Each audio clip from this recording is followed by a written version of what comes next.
Yes, people. We are back live. We are back live on the Sarcasm City TV YouTube for another Stats, Facts, and Vibes podcast brought to you by myself, Flawless Mr. Take Note. And I'm joined by the main man himself, one of the GOAT content creators.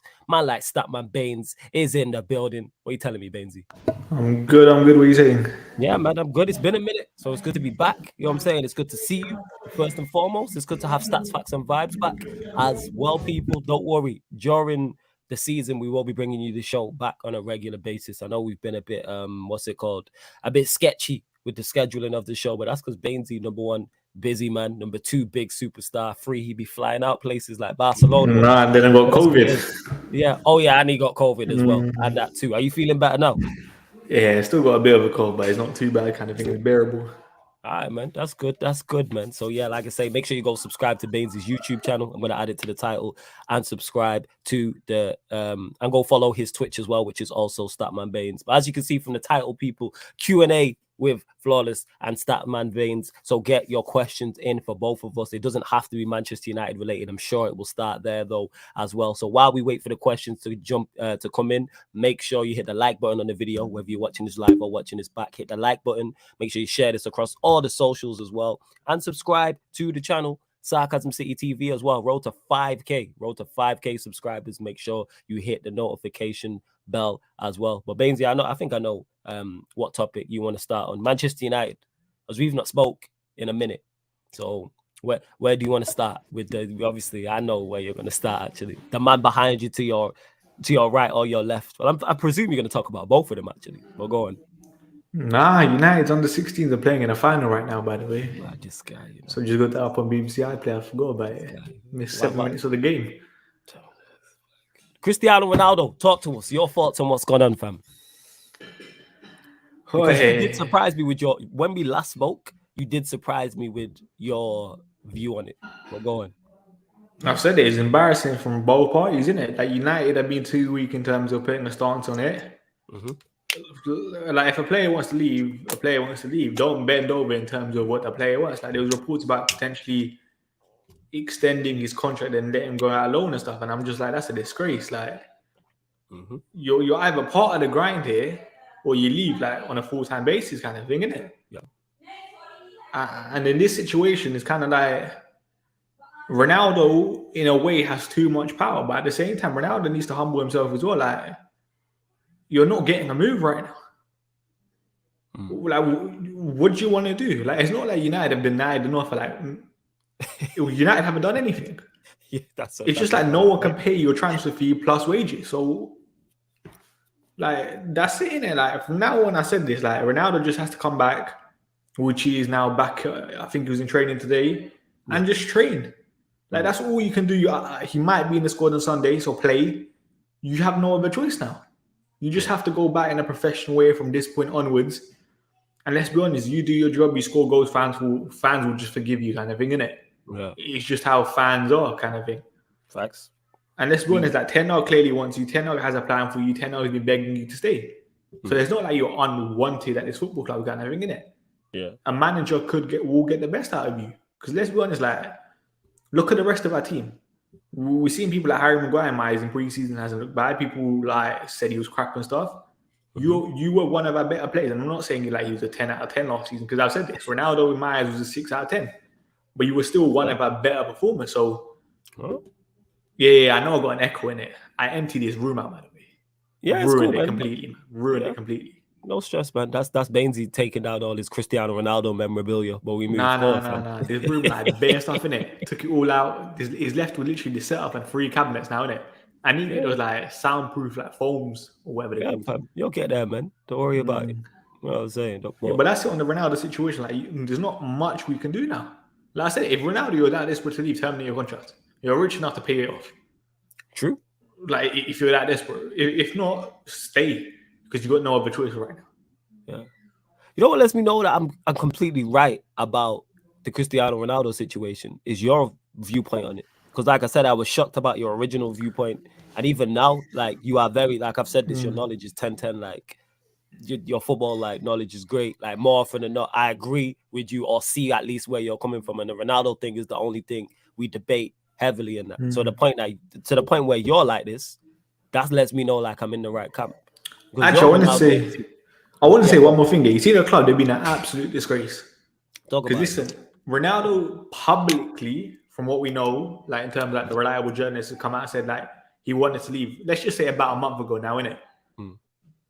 This club, no matter if Ronaldo stays or not, we still needed the striker, whether people like it or not. Facts. Like Ronaldo's 37, Martial's injury prone. Like you can probably do with 2 strikers, but is it ideal? The answer is no. With Europa League, with a World Cup, with what you're going to have played 17 league games by November. That's incredible in my eyes. Is it 17 league games by November? Yeah, it's about that because obviously the World Cup and stuff, isn't it? Yeah, that's crazy. That like in October we have 10 games in 30 days or 31 days, whatever it is. So you're playing a game every 3 days, and you're telling me 2 strikers is enough? Because we know Martial has a bit of an injury record. Martial gets injured, then you're relying on Ronaldo. And let's be honest, we saw Ronaldo last year when he played 4 games, 90 minutes in 12 days. He was dying on the pitch. Like you can't do it, and it's not even just a 37-year-old. Anyone is going to struggle playing that amount of games, kind of thing. Facts. And that's why, like, this club has to plan better in terms of, say, Benjamin Sesko is the guy. That Benjamin Sesko deal shouldn't be if Ronaldo stays, we're not going to get it. It should be we are targeting Benjamin Sesko. That's the end of it. We are getting him no matter what. Make your start stronger. And let's be honest, like, maybe like they might not want to upset Ronaldo and stuff by signing a striker. But at the end of the day, in my eyes and Ronaldo's eyes, he's better than these lot. You will start if you're the best striker. It's just simple as that kind of thing, isn't it? Which is why, from the club's point of view, just go get the player. Stop dilly-dallying about. It's annoying kind of thing. Give the manager the best platform to succeed. And that's where Ten Hag has to be stronger in terms of identifying other targets potentially as well. To say this, the young deal don't happen, like, there's no way you kind of, like, what you call it, like, go like keep with his midfield kind of thing. Oh, you're saying go and get somebody else if it's not De Jong. Because there's been reports where it's like it's De Jong's and that's it kind of thing. That's it. There's no plan B. I understand that De Jong's such a unique profile, isn't it? Yeah. By the end of the day, Ten Hag will learn the hard way that you can't rely on Fred and McTominay, Donny van der Beek in that midfield. You just can't. That's not good enough. I agree. Saeed did like a little squad depth thing on Twitter the other day, innit? I did see that. And I think he had Fred and McTominay starting. The backups were like Garner and Donny in that role, or Ericsson. And I'm just like, come on, man. With Europa League. You can't be doing that kind of thing. And don't get me wrong, like, obviously we've had like the positive stuff in terms of Zidane Iqbal coming through. Like, he's impressed in pre-season. I think he's impressed everyone. He's staying at the club now. He's not going to be going out alone. So there's been positives in terms of that area midfield. But at the end of the day, the guy's 18 or 19. I've always said it. In my eyes, players coming through the academy in the first year, they're an added bonus. Like, you don't rely on them because they're still they should be a bonuses. You know what I'm saying? They should be additions to what you already have. They should be playing like once in a while kind of thing, innit? You don't want to put too much pressure on them. Like Elanga, let's be honest here. I like Elanga, but let's be honest, we overplayed him too much. And let's be honest, you're seeing a lot of deficiencies in Elanga. But if you're saying once in a while kind of thing, fans are not really going to complain about Elanga's ability like they are now. But if you're making him a starter, which he was under Ralph, people will have a problem with it. And I've said this, that's why squad players, and big up everyone in the chat as well. I see all of you lot, big up Peter, Ryan, Timo, Jez, Surfer, everyone, all the regulars, all the members as well. You're spot on. I've said this about squad players consistently. And I said that's the issue with Manchester United is that we are a squad full of squad players. And squad players you should see every now and again, where they play 2 games and then you don't see them for 4 or 5 games. Then they drop in and play a game. Then you don't see him for a next month or something like that. They play in the Carabao Cup. They play in the FA Cup when you're playing lower league opposition, or Carabao, or they're getting minutes in the Europa League when you're up in the game or you're already through in the group or a tie is already dead. That's the thing with Elanga. To me, Elanga should be our 5th, 6th choice. We should have 2 right. We should have a first choice right winger, a backup to that. We should have a first choice left winger and a backup to that. And then Elanga should be number 5. He should be 5. Some of these players, they just need minutes. In terms of, in my eyes, Ahmad, I feel like Ahmad hasn't really shone in pre-season, but he's still young. He might just need another loan. There's nothing wrong with that kind of thing, isn't it? Like, it's not just about us. It's about how the player is going to develop in the future. Loaning at Ahmad is not a bad thing. Loaning at Ethan Laird is not a bad thing, for example, even though I disagree with the loan to Watford. Who went Watford? Ethan Laird. No, he didn't go Watford, but in terms of he was the Athletic reported it yesterday, innit? Okay, that's news to me. I massively disagree with that because I think Watford are going to play a back three under Rob Edwards. We know like Ethan is not like he's calm going forward, isn't it? That's never been anyone's problems. It's just him defensively that people worry about. I want to see him in the back for being tested a bit more. Yeah, and I think Watford also signed Mario Gaspar today. So like, there's another player in his position, a bit more senior than him. I would rather just him go out to another club, kind of thing. And that's another thing I criticise. Some of our loan choices over the last couple of years have been shocking. Ahmad, for example, to Rangers. Go on. Oh, pen. This guy watching it under 16. Oh, that's beautiful, Shay Lassie, man. That's my guy right there, you know. Nah. All I'm saying, that guy, Shay Lassie, I said he's the best talent in the academy. Look at that right there. Thank you. I'll let you tweet that. While you tweet it, can you retweet the show that you're on as well, please? Thank you very much, my bad, thank you, man. You're the guy. Thank you. You know what I'm saying? Sir Statman Baines. Appreciate it. As I was saying, with Diallo, I like Diallo. I'd like him to stay at Manchester United. I think he could play an important role this season. Do I want him to be the first choice right winger? No, to me, he should be backup. If we were, someone mentioned Anthony, and we're going to get to it, but say we do sign Anthony or another right winger, to me, it should be Anthony, whoever that first choice right winger is, then Diallo backing him up. And then the left side should be Sancho with Rashford backing him up. And then that's when your Alangas and other players drop in there. That's a good quartet to have if we do sign a right winger. New right winger, Diallo, Sancho, Rashford. I like that four. That's a very good four people. And then, like I said, you have Alanga backing it up, maybe another youngster as well. So I'm with that. Bertaz wants to get to this. Wants to say this. He says, Baines, where do you stand on Myrtle madness, by the way? Your boy took till August to sign Anthony, and now he has an 100 million price tag when it was quoted that he was up for sale for 50 to 60 M's in June. Don't blame him. Like I said this, like no matter what, like if we had to prioritize who we wanted first, innit? For example, say if we signed Anthony first, the price of Martinez would have been more expensive. Because naturally, as Ajax lose more players, the players are just going to rise in price. It's just how football works, kind of thing, innit? Ajax don't have they don't have to sell. And like people could have said, yeah, maybe we could have got in earlier. Listen, Ten Hag was brought in late, kind of thing, innit? Later than we would have wanted. His targets he had to evaluate the squad. Like people need to realize Ten Hag didn't see the squad until our first day back in pre-season. That's when he could actually, fully make his own judgment. Because he said it about Ralph, like, I have my own eyes, I have my own head. I'm going to analyze the squad myself. That makes sense. Yeah. Which is why I said it was a difficult situation, like in terms of this summer and like the Anthony thing. And let's be honest, Anthony 100 mil, man. I said it even like 60, man. Would you still try and get him? That's what Kwame asked before. Don't get me wrong. Like if Ten Hag wants him that bad, like go get it, kind of thing. But at the end of the day, 60 million pounds for Anthony, ridiculous in my eyes. Well, I hear what you're saying, and that. Like I was all for signing Anthony, but when you're talking of 50, 60. Not so much 50, 60, but when you're talking north of 60 million, 70, 80, 90, 100 million, I think that's way too much. Not just for him, that's for any attacker I'm looking at. That's it. And to Peter, who said Werner on loan, now we good, man. You can keep him at the bridge. Take Ronaldo, though. You know what I'm saying? Please. Abed is currently our fourth choice winger. We need him to stay, even though he's not ready. See, I disagree with this. I think he is ready. I think he's good enough to play a role. We've seen it when he's played previously. It was only a small stint, but the few games he played, he had an impact. To me, he's good enough to be our backup right winger. First choice, no. I don't want to see him first choice. But as the backup, yes. Like Baines has already mentioned it. Other people have mentioned it. The amount of games there is. There's no reason Diallo can't play in Europa League, FA Cup and League Cup. And the odd Premier League game here and there. Like, there's no reason. Like, he needs games under his belt. And now he has a manager and he has a system around him. I see him getting the best out of it, but we do need a right winger. We know we are sure. I think the problem is here, like, say Sancho gets injured, you're bringing in an Ahmad straight away. And I'll be honest, Ahmad is kind of struggling in pre-season, isn't it? Like, there's been games that he's played in that false nine role. This is why I'm saying we need to sign a right winger. Because I'd have Sancho and Rashford left. And then I'd have the new right winger with Diallo for the right-hand side. That's what I would do. I disagree. And I think I said it in the Red Talk group chat, innit? Like, let's just compare our options. We have free kick. We have Rashford and Alanga on the left.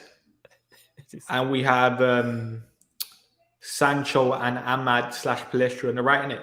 Yeah. Right, Sancho's better than Rashford. Ahmad's better than Alanga. So you want a left-hand side player more, innit? Which is why I said Danjuma. That's why I disagree. Go on, fam. No, the reason I say that, Wait, I seen you going back and forth with tweeting. I think it was Ty. But go on, carry on. Yeah, it was Ty about the Sancho better on the left. Yes. And don't get me wrong, I agree with that, innit? And I still stand by. I still think Sancho's better as a left-hander. But right now, if Ten Hag sees Sancho on the right, which that's what he played in pre-season, it's not a bad idea going for Danjuma. Man. For example, let's be honest, we're running short in terms of the transfer window. I think we got 5-6 weeks left. Yeah, actually, no, it'll probably be a month because it's the 29th of July right now. Yeah, month. Danjuma, you just have to activate your release code, because I think there's a release code of like £40 million or euros. I can't remember. So that takes away that transfer negotiation period, isn't it? It's just straight to personal terms and all of that stuff. Medicals. Yeah. That deal can be done very, very quickly if United wanted it. And obviously, we've seen Ten Hag's links with the Dutch players and stuff. I hear that. Big up Emmanuel for the super chat as well. Says, do you guys take the Oslo squad as an eye-opener? Me and Bainsy was talking about this beforehand and that. Me, not really. No, I don't really pay attention to preseason friendlies. I really don't. I watch the highlights. I'll get feedback from the likes of Bainsy. I'll see what social media is saying as well, but I take it with a pinch of salt. I'm just ready for Premier League football. That's what I'm on. I'm ready for Premier League football. And I'll let Bainsy get to this question as well. But in regards to, I want to see Sancho on the left, and I'd like to see another right winger come in who is left-footed, because then we have a better balance. But yeah, Bainsy, do you take the Oslo squad as an eye-opener? Not necessarily a squad, the starting 11, because I think that's giving us probably the closest team that we're going to see to Brighton on Sunday, innit? I'm adamant, maybe there might be one change in, but the starting 11 we see tomorrow will be the starting 11 we see on Sunday against Brighton. So I think someone like Ronaldo will be on the bench. Varane will be on the bench. Shaw will be on the bench. You reckon it will be De Gea, Dalot, Palacio, Maguire, Martinez, McTominay, Fred?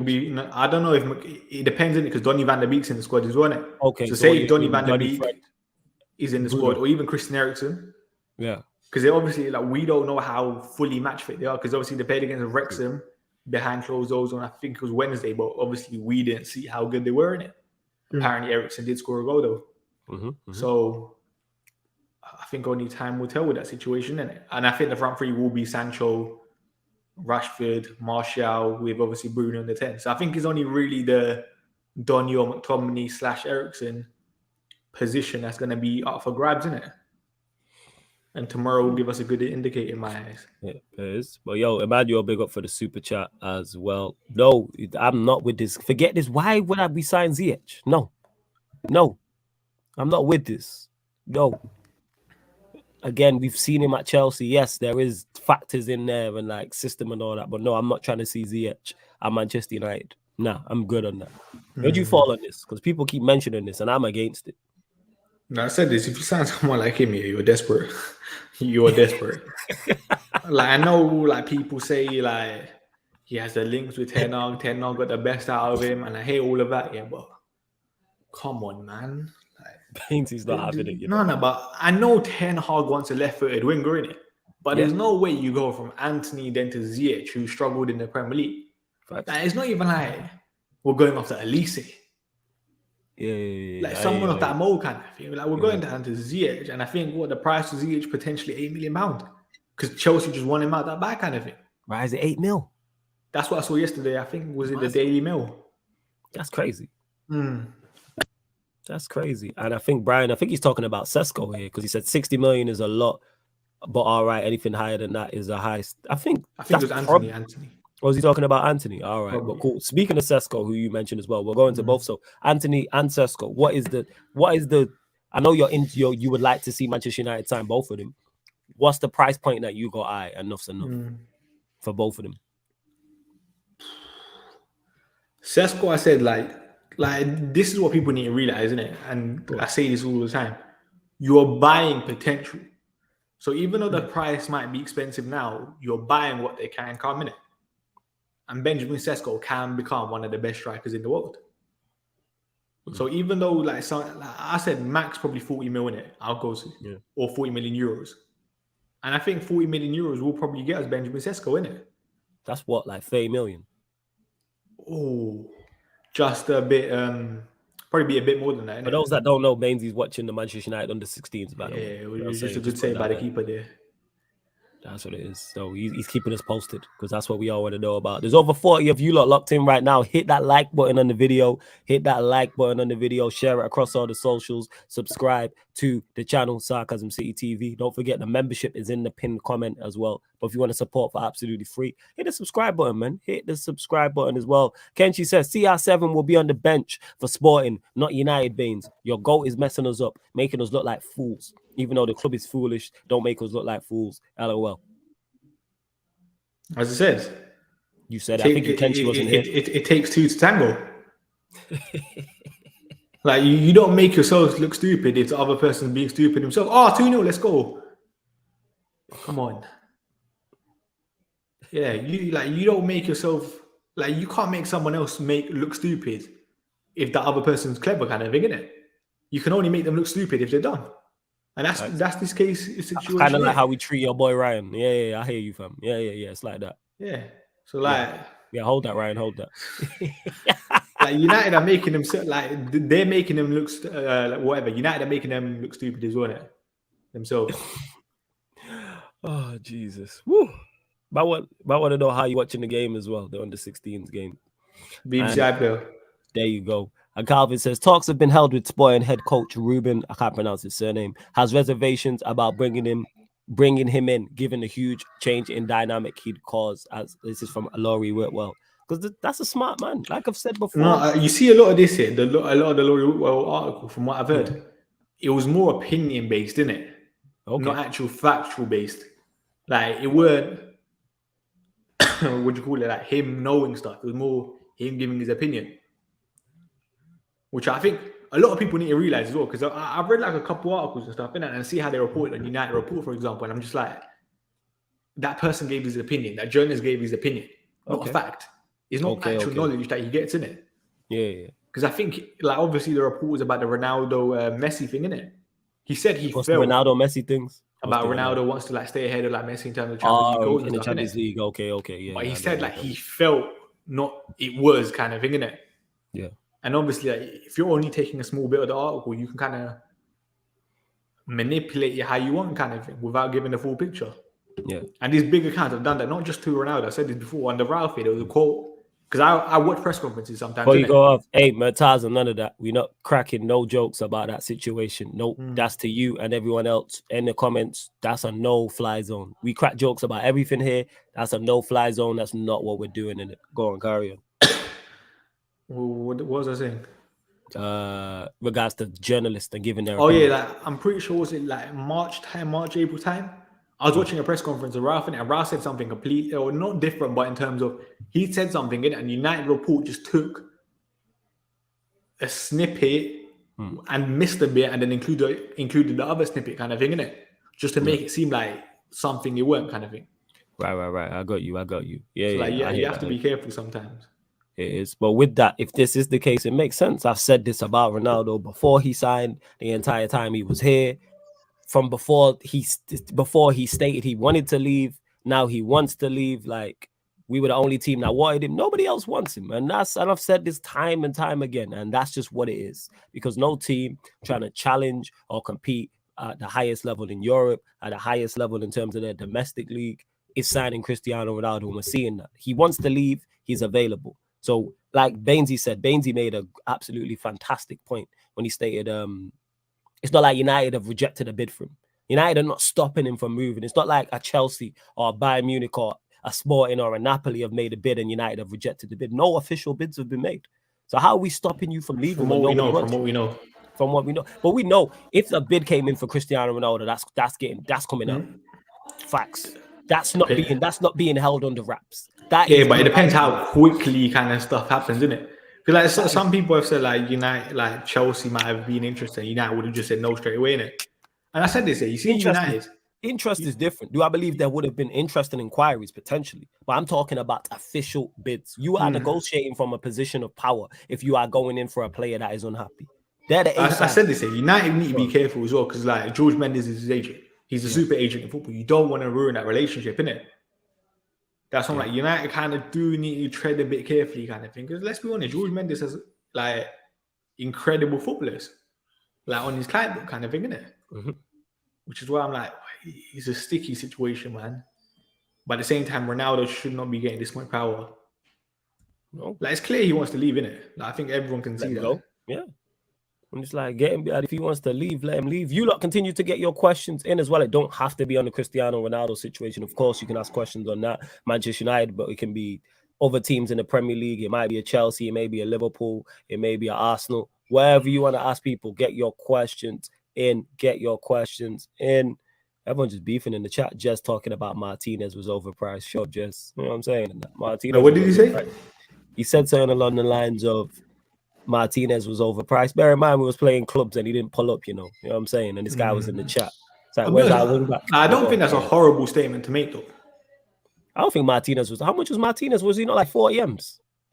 The report was 45 million plus 8 million euros, isn't it? Jeez, that's But I can't lie, like the add-ons here, it's so easy to get. Yeah, like that's I'm calm. pretty sure every appearance he makes, and it could be a minute, they get like £66,000, I think it is, up to 2 mil per season. Like, do the deal. No, it's all about it's all about improving your first team at the end of the day. Does he improve our first team? Yes.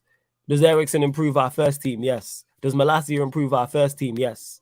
So you have to pay the price to improve your first team. The free players we signed, do we want more? Yes, but the free players we signed improve our first team. To me, they should get into our first team. Like, that's not it. We're not doing a Spurs signing 8-9 players and 2 or 3 of them are only 2 or 3. Yeah, don't get me wrong. I think Martinez starts in and I think it'll be fine, but I do understand why people say he's overpriced. Well, not overpriced, that we slightly overpaid, but at the same time, like, it's not like the Anthony situation where you're overpaying by like 30, 40 million if they want the 100 million euros. Thing. That's a different. Like the max you can probably argue is 10, which I'm just like, I'm fine with that kind of thing, innit? Like, you lot wanted people United to move quickly. You can't really then complain when we might slightly overpaid kind of thing, innit? And at the end of the day, I always say about players, like, if they perform to a good enough level with the money, they would have repaid it kind of thing, innit? Like, no one talks about Virgil van Dijk 75 million, but let's be honest, at that time, that was overpriced. No one can deny that. Well, but he's repaid that money back. Like, if Grealish goes on to win player, no one's going to talk about 100 mil. People are going to say, in fact, if he helps City win a Champions League, no one's going to be talking about his price. I say that all the time. Back, if you are confident in your signings, don't worry about the fee. Because no one talks about successful players' transfer fees. It's only a talking. Maguire's 80 million is only a talking point because he's poor. I'm saying Ryan says Statman thoughts on Nunes. I said this. Nunes is becoming underrated. Talk about it. Like I said this, I didn't want him in it at United, but I never said like he's a bad player. I said this. Like I said this straight away. Like if Liverpool were going to sign him, he's getting goals. Like Jota got 15 goals in the league, and you're telling me Nunes ain't getting in around that. True, I know how highly you rate Jota as well, so I hear you from. Yeah, like attackers fit into that Liverpool system very quickly. I think he'll be fine, kind of thing. Whether like it's like whatever, like the 60, 70 million pound fine, that's a different story. But he's gonna get goals. Yeah, and I think he overperformed his XG by like 9. I think he was in the league. So like you are getting a good finisher from what we saw last season, isn't it? Obviously, that season you could argue was probably an anomaly. But let's see, like you have to trust Liverpool in terms of their scouting department and how quickly their attackers fit in. Like the evidence is just there, kind of thing. Which is why I'm like people overdo it, kind of thing, when it comes to like the link up kind of thing, innit? Like if he's used as a box striker and he scores goals, you're not going to complain about his link up play. Like I think people just not overhype, but overdo it with link up play. It depends, but it depends on 1, how you look at football preference wise. 2, what did your team win? I hear that, yeah. But for example, if we're looking at the Liverpool situation, and I'm in agreement with you, I think he'll score goals fine. I just don't think he makes a difference on anything in terms of them. Like you can probably agree. Like you can, I think most people agree with that kind of thing, innit? Yeah. Like in terms of is he the difference maker over City? The answer is probably no, just because City also signed Erling Haaland, who's probably better. Even though I do think Nunes could outscore him. But it's just how, like, you're going to have to pay that amount of money for a striker that scores goals. It's just how football is, innit, right now. Like, Richarlison, for example, went for 60 million. And the only reason, like, I've heard, like, Toby speak about it, innit? And this, like, don't get me wrong, I do think he's slightly overpriced. But at the same time, it's kind of like, he said 3 out of 4 seasons he's been at Everton, he got 10 plus goals, double digits. the going rate for forward is very, very expensive. Like Rafinha, for example, you could argue was overpriced. What was Rafinha's actual price? I swear we're talking about 60. I think that's fair, but then again, I'm a fan of Rafinha, so that's the difference thing. Wait, give me a second here. Yeah, no stress, fam. Take your time. No. Take your time. We're going to continue to run through the questions as well. What's your score prediction of the Arsenal Palace season opener? It's at Palace and it's the opening day. It's got Arsenal loss written all over it.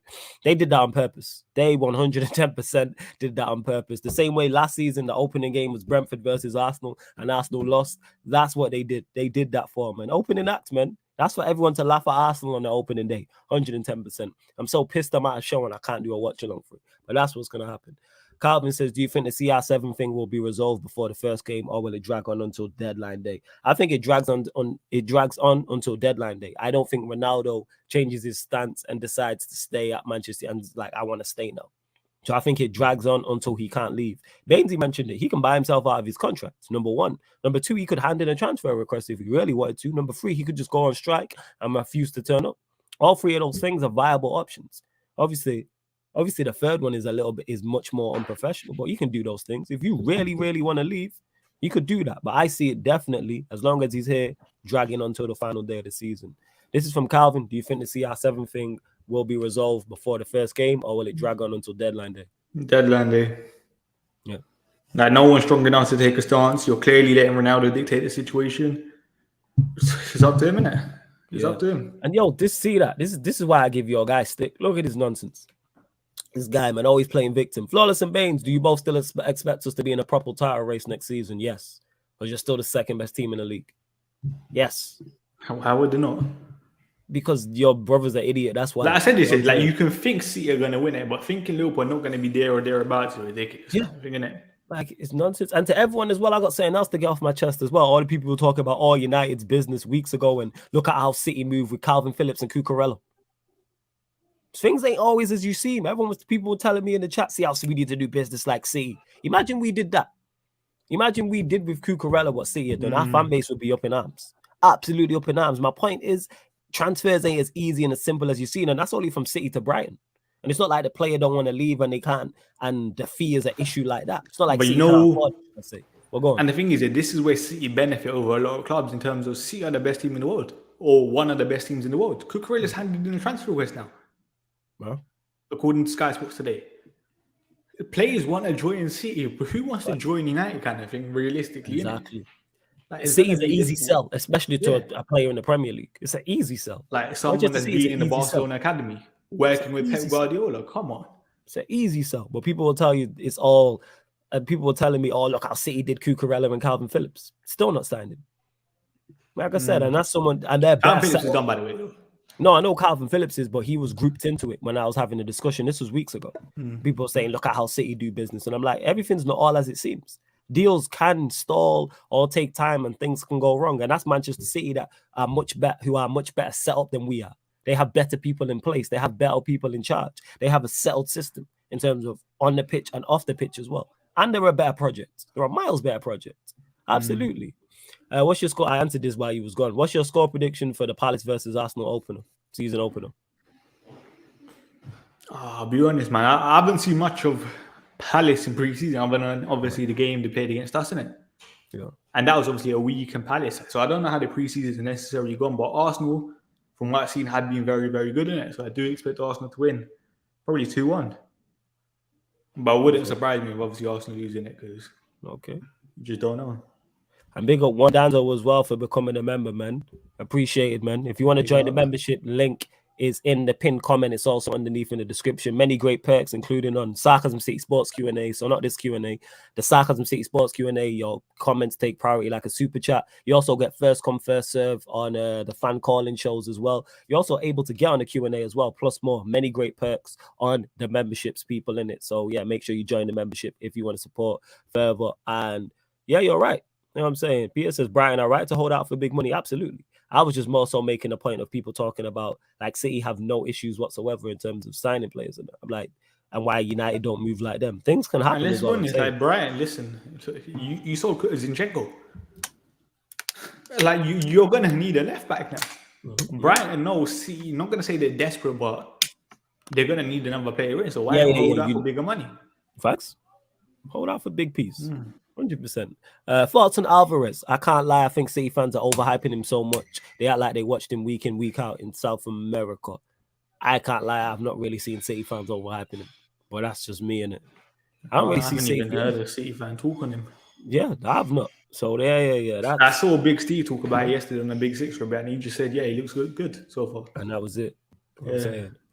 And then one Danzo says 4 months strong, big up the panel. Yeah, man, large up, man. Appreciate it, man. Like I said, we love all the support. Hit the like button, subscribe to the channel as well. Safe says, we'll see you guys later. I need to go somewhere. Big up to Safe every single time. I need to get your questions in as well. Jez says, thoughts on the things are happening at Barcelona. Your thoughts on this, Bainsy? Because we not spoken a minute on them crooks. Swear to God, man. Like, don't get me wrong, they annoy me to the fullest right now, but at the same time, they can do it. Like what was it? I think the report was by like Swiss Ramble, I think it was, who explained like Barcelona's finances and how they can make these deals, isn't it? They can do it, kind of thing, innit? That's why I'm like, don't get me wrong, it's frustrating that they're signing players when they own current players' money, but if they can do it and the player, let's be honest, like he's still, his preferred option is to stay at Barcelona. You can't really do anything about it, can you? Like, it's frustrating, but listen, like Barca, like as I said, you just worry about yourself, kind of thing, innit? Like, that's what I always say. Like, let's see how Barcelona are doing it, because anyhow they flop, then I'll be onto them. But right now, I like the business they're doing. I can't deny it. Like, Koundé Imaez is a good signing. Koundé, Aroja, they can play both of them or one of them at right back if ever needed. Like, so they have options, kind of thing. So you're saying AC going to be holding bench? All right, see, Mazza. I went from the bench. He went from the bench in London to the bench in Catalonia. Now, for the agenda purposes, he's holding bench. All right, cool. How would you feel if Ronaldo moved to Liverpool this summer? That's from Ilias. Whether let's say, because I did see this rumor, do I believe Liverpool going for him? No, it wasn't a rumor. Than that. You know what it was? It's true. Go on. What was it? It wasn't a rumor. This is what I say. Like, people need to read the full stuff, innit? Yeah. Go on. Gabriel Bob was saying there's no loyalty to Man United. He would join Liverpool if he could. Okay. Like, all right, so let's say the headline was like just written completely differently, kind of thing. Yeah, that's talk sport for you. My point is, would he go to Liverpool if he could? Yes. I don't think Agbana Lahore is wrong in that. Yeah. He's not wrong. And but it wouldn't happen, no, because Klopp's smarter than that. Klopp's a smart individual. He's a clever manager. Forget Klopp for a second. Like, this guy would have gone City. Absolutely. So you're telling me he won't go Liverpool? Come on, man. Like, let's not do that. And someone said, is there a chance Ronaldo goes back to Juve? No chance. No chance. Like, a lot of people need to realize this as well. Money in football, just minus the Premier League, is just not there, kind of thing, innit? From what people say. Like, teams can't do like big businesses like they probably wanted to, kind of thing. COVID's had an impact. Let's be honest, like, if Anthony Martial really wanted to leave, for example, as well, on 250, many teams can't pay that across Europe. Right. City probably would have loved Zinchenko and Gabriel Jesus to leave to a team abroad. That would have been the ideal situation. But the Premier League is just so much stronger financially in terms of they were probably the only team willing to pay 45 million pounds for Gabriel Jesus with a year left in his contract. Yeah. Fair enough. That's a fair point. That is a fair assumption. And also where the players want to go. No, it's not an assumption, by the way. It's just I heard a Sky Sports journalist say that kind of thing. The money was not there. My point is, no, that's a fair assessment, and that's the word I should look for. And maybe those players wanted to stay in the Premier League as well. That comes into it. You know what I'm saying? Maybe it's and the Arteta link obviously helps as well, isn't it? Emmanuel says Wan-Bissaka is one of 6 defenders available for transfer, with Bailly, Axel, Phil Jones, Brandon Williams, and Telles also deemed inessential. That's from Samuel Luckhurst. If any of those players left, minus Bailly, I wouldn't be forced whatsoever. Wan-Bissaka, cool. Axel, cool. Jones, cool. Williams, cool. Telles, cool. And the reason why I say Bailly is because it's like, if he was to stay as a squad player, I'm cool with that. But I wouldn't cry over it. Talk about it. Like I said, this if the correct offer comes in for Bailly, he's selling, kind of thing, innit? Like, there's no point in gassing up that one preseason game against, what was it, Liverpool? Like, fans were hyped about the Melbourne game. Like, he made 2 mistakes in that Melbourne game, and if it was a better team, they score. Because it's preseason, man. We don't care. No, but in terms of like, Bailly's a likable figure, like you can't not like Bailly, kind of thing. And his profile player, like, for a centre back, you could argue, is what we need. It's absolutely. That's why But I'm at the same saying keep him. time, That's why I wouldn't sell him. He's like, better.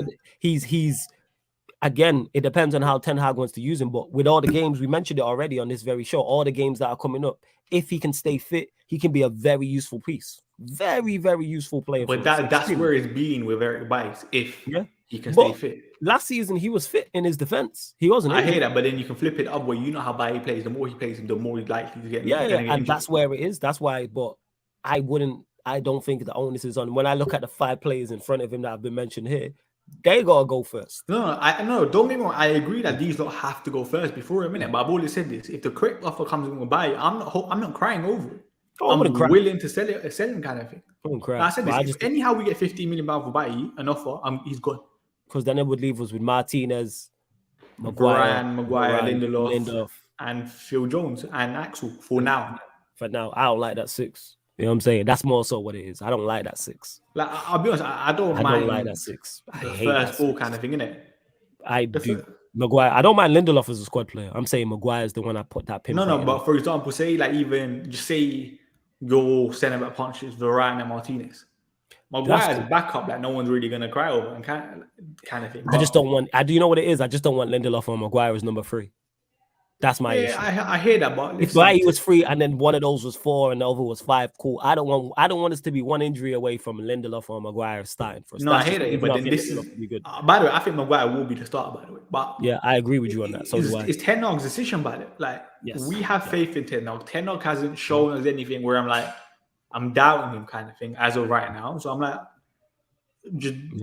I have trust in you. Like, whatever decision you make, I might disagree with it, but at the end of the day, I'm still going to back him, kind of thing, innit? And of course, I'm backing him. I still would think it's the right decision because Ten Hag said so. And let's be honest, Ten Hag knows more football about us. Yeah, in Ten Hag I trust. So I'm not going to be like your boy Ryan here, who said yesterday, and I get to this comment that if Klopp plays Henderson as an 8 regularly next season, he's Klopp out. That's what he said, number 1. What's your thoughts on that comment?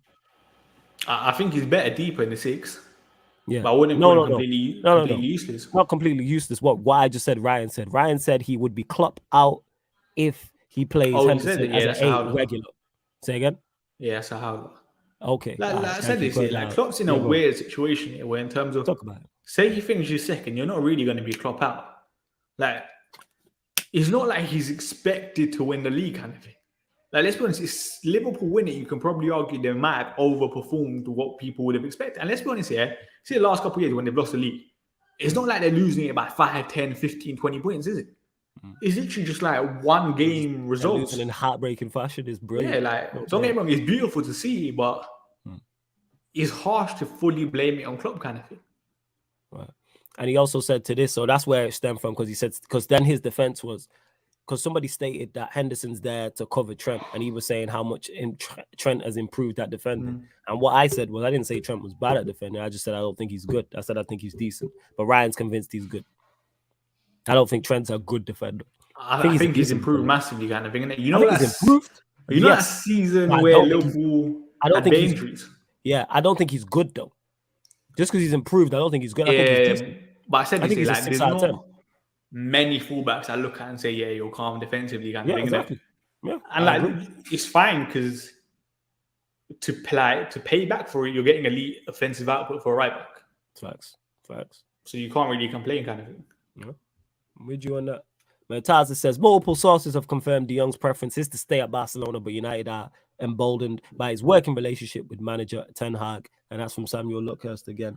I don't know what's going on with this. I ain't gonna lie. I don't know. I take all of this with a pinch of salt. I don't know. You know what I'm saying? Like, I'm not sure. What is the cutoff date for De Jong if it didn't happen? And what do you think Ten Hag's alternative would be for De Jong? Well, reports have said that he has no alternative. What is the cutoff date? I have no idea. That's probably the end. Yeah, that's on Ten Hag. That's on him. Like, it's clear Ten Hag is the one like severely pushing this deal. Like, Richard Arnold, John Mel, they done what they can, innit? Like, they've agreed the fee. Like, what else more can United do? What more can Ten Hag do? It's just a waiting game now. When do Barcelona, or if Barcelona pay the deferred wages, then there's a better possibility that he might come. But that's pretty much it. Like, you just have to wait and see. But there's going to be a point where Ten Hag kind of has to move on and say, yo, Like, we can't just be relying on this deal happening on the last day. First. And there was a good report, I think, by Sky Sports the other day, which gave me a bit of optimism in terms of like United. Oh, like, was it like talking to like alternatives and stuff, innit? And if they are, like, I'm relatively happy. Like, you can make a waiting game kind of thing, innit? Obviously, like last week of the transfer window, then you go and get the alternative. But if you're still talking to if you're talking to the alternative, and you're close to not close to completing, but you know what it's gonna take, I'm fine. And you're probably gonna overpay for the alternative in the last week of the window, but that's the risk you're taking with the De Jong situation. And yo, you spitting right now. You know what I'm saying? And that, fam. And that's what it is. That's how I'm looking at it. So I'm just waiting to see. The only reason I keep Henderson. Yeah, go on. Shoot. KJ tweeted from Football Terrace here. Shout out KJ. And it was a very interesting tweet in terms of when I read it, I was like, that's a good point in terms of from what we've seen so far, Ten Hag seems very like meticulous with his signings kind of thing, innit? Like his signings have to be the right profile and fit his system perfectly. Martinez, for example, Malacia, and Eriksen. Yeah. What about if United don't make any other signing because Ten Hag can't get his number one target? In terms of for De Jong, for example, it's De Jong or bust. But that's because Ten Hag sees De Jong so pivotal to his projects. Yeah. How would you feel? It makes sense because you know what's on the flip side? We sign our plan B, we sign his target B or his target C, and it don't fit. And then we're like, why did he wait to get his target A? Yeah. This doesn't fit, blah, blah, blah. So is it frustrating? Yes. But I'm not going to tell Ten Hag how to manage. Will I give my thoughts on it? Do I believe we should have a plan B? In the ideal world, yes. Because I believe we should have a backup to De Jong anyway, who can come in and do a job when he's injured, whether he's suspended, loss of form, etc. But I understand why Ten Hag has that thought process, and he's like, right, it's either De Jong or bust. Because if we don't get De Jong and then we get his plan B who comes in is going to be under so much pressure to succeed. Absolutely. So what I prefer, I still think we need another midfielder regardless. I'd rather us go and get another midfielder that's not De Jong like. Go and get an actual defensive midfielder. Go get a person to partner De Jong before De Jong gets it. Because then, like, I was thinking about this as well, yeah, like in that situation, say he gets his plan B, you might overpay slightly, for example, but you get his plan B, and he might not necessarily want him, and he's forced to use him, and we see like that plan B is not good enough. How do you think then the club feel in terms of giving him more money? Because let's be honest, with Ole Gunnar Solskjaer, for example, as soon as Ole spent that £80 million on Maguire, and let's be honest, he's failed so far, you're going to feel a bit differently to giving Ole money because you just don't trust him, kind of thing, innit? And you don't want that same case with Ten Hag. And Peter said that's not a realistic way to operate when you've got so many holes you suffer due to a lack of available talent to rely on. I agree. But that's the risk that Ten Hag's taking. Where I do feel sorry for him in terms of the scouting network clearly haven't helped him, kind of thing, innit? And clearly, like, I think it's already been confirmed, but I can't remember what journalist said it, but Ten Hag and Myrtle said they're revamping scouting network. That's going to be more for next season, kind of thing, innit? But in terms of that's just poor stuff from the club, like already there, kind of thing, innit? Yeah. Which is why like all this summer is Ten Hag's targets. It's not the club targets. Pau Torres, for example, was a club target. And this is why I said exactly to this: go and sign another midfielder that's the De Jong like. So we are filling the gaps. I said go and sign a 6, go and sign an actual defensive midfielder, go and sign the person to partner next to him because we need that anyway. I've said this: go sign another midfielder. Go and sign another midfielder. It is like, and with the stopgaps now, I'm not with the stopgaps thing. I'm with the talent thing. So go and get whoever you need to get next to that. Go get your 6. Go get we got a centre back, but go get your centre back, your left back. Go get your right winger. Go get your striker. But it don't make too much of a difference, to be honest. But I don't think it changes where we're gonna it don't change too much what we can achieve this season to me. But that's it. Because with the stopgap thing, and I'm not disagreeing with you here, like you can flip it the other way, saying, let's be honest, like we have a lot of people in a squad that are on big money that we think are not good enough, kind of thing, innit? So if that stopgap, is that stopgap going to be part of the mold? Because let's be honest, like we don't think Fred's good enough to be starting week in, week out for a title winning side, kind of thing. Or even, like, I still have my doubts over Fred in that role, kind of thing, innit? But Fred, in my eyes, is the stopgap right now. Yeah, That's fair. That's fair. Like that's the way I look at Fred. Because let's be honest, Fred's doing that De Jong role. He's basically being a stopgap for De Jong, if that makes sense. Yeah, I get what you're saying.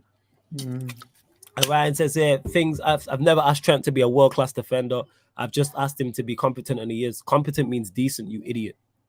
That's exactly what I said. You see how this guy is? You know what I'm saying? And that I said yesterday, and he's come back a whole 24 hours later and been like, I've asked him to be competent. Competent means decent. I say, I swear this guy is such an attention hole, man. This guy is such a slag. I swear on my life. When I say stopgap, I assume you're getting someone similar to what he ideally wants, not just a squad filler. Yeah, it depends if that person's available at the money, but I hear that point. Like I said, I'd like us to, even with De Jong, I keep stating this, I still want us to sign another midfielder. Even like stopgap for mine is someone like Depay, the way people are talking about him. I said this like, you see Depay, like I'm not Depay's biggest fan. But before you go, no, decent is not the same as good. If a girl is decent looking or a girl is good looking, it's two separate things. They're not the same thing. Use Google. Decent and good don't make the same thing. Someone's a decent content creator and someone's a good content creator is a difference. It's a decent meal or it's a good meal. There's a huge difference. Jesus Christ. Go on, fam. Just quickly, like someone like Depay, for example, is a stopgap, innit? And I said this like, you see where the Depay is signing? I'm not fully convinced by Depay in it, but if he's a loan, like you can kind of get away with it, kind of thing, innit? A loan benefits all parties, by the way, because Barcelona are struggling financially in terms of their wage. If we get him a loan, it helps us. It helps Barca. Like that's not a bad stopgap in my eyes. But you're being clever manipulating the market in terms of that player, for example, if he fails, is not going to be on your books. Like I don't mind those sort of stopgap signings if we're just a bit clever in the market, but. Right. Well, yo, Bainsy, I know you got a dip. Let me know what you got going on. We will bring back stats, facts, and vibes Mondays and Fridays. Mondays will be on Bains's YouTube channel. Fridays will be here on Sarcasm City TV, 5:30 p.m. UK time. Both shows in it. Mondays and Fridays, we will be back. We're just trying to pattern stuff, people. We're trying to sort out the what's it called in it.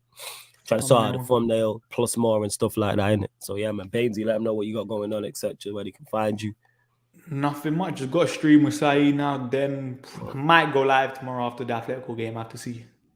All right, cool. I might shout you for a stream later. Actually, I'm a DM you. I got something going on, so I shout you. Yeah, love every time. Well, not today though, because I can't like you see. You know about today. No stress, fam. No stress. This today. All right, calm. No stress. All right, man. Catch you with you soon. Yeah. Love Bainsy every time. Big up, Statman Baines. You lot get your final few questions in as well. Right. I need to get more shit in white, man. I look good in white, man. Be shining. You know what I'm saying in that. Shout out Mic Check Media gang. Let me move the microphone in that. Mic Check Media gang. You know what I'm saying? That's the management company, you know what I'm saying, who manages musically, you know what I'm saying? So shout out the whole Mic Check Media familia. Yo, man, it has to be, man, because man just be saying anything in the chat and that. Like I've said this, he's competent at defending. Yeah, decent. That's what I said. Said this yesterday. But we move. What time is Red Talk? Which Red Talk? What are you talking about, Emmanuel? Which is, I ain't got no time. No, Prime. I'm good. You know what I'm saying? You can run a show on your channel with him in it. You know what I'm saying? The Prime and Ryan show in it. You know what I'm saying? I have no time for that nonsense. Absolute stupidity. Peter says, I'm talking Conte 2017 type of player. Like, I can't pronounce my man's name for Jorginho kind of thing. I hear you, Peter. You lot, get your final few questions in. I'm going to close out the show. Surely hit the like button. Subscribe to the channel as well. Yo, Peter, jump on. If you're about Peter, jump on. If you're here, fam, you know what I'm saying? Go ahead. I hope you're enjoying your holiday, Ryan, as well. I hope you're enjoying your holiday. All jokes aside. Well, yeah, this guy is ridiculous.